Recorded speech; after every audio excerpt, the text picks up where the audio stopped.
Many pride themselves on their driving prowess, often considering themselves to be the epitome of cool, calm and highly perceptive when it comes to getting behind the wheel. However, even the most experienced drivers can find themselves puzzled by certain car features.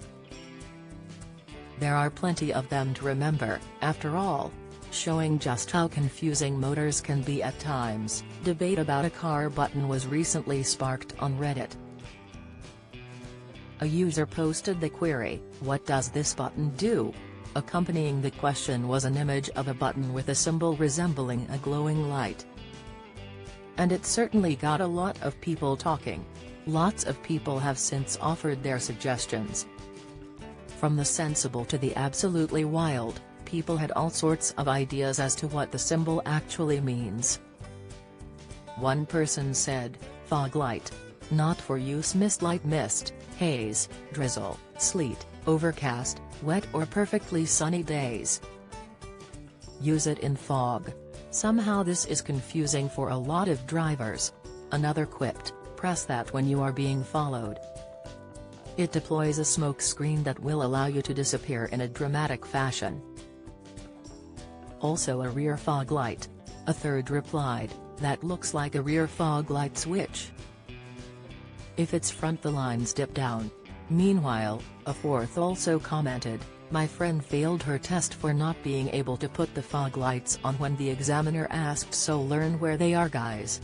It's important to know that there are different fog light indicators, and none of them look exactly the same. The symbols vary slightly depending on whether the button is for high beam, low beam, front fog lights or rear fog lights." The one pictured in the post is actually the rear fog light button, and some people were quick to point this out in the comments. Many weren't surprised that people didn't know what it was actually for.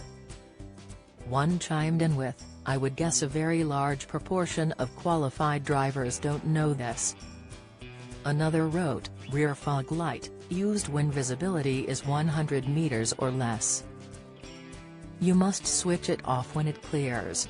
ETA. To the right of the fog switch is a switch that rolls. That's the brightness of your dash. More importantly, next to that will be another rolling switch with 0 to 5 on it. That is the pitch of your headlights and should always be on 0 unless you're towing something. Back in my youth I sold cars for 13 years. The number of part exchanges that came in with that set above 0 was astonishing.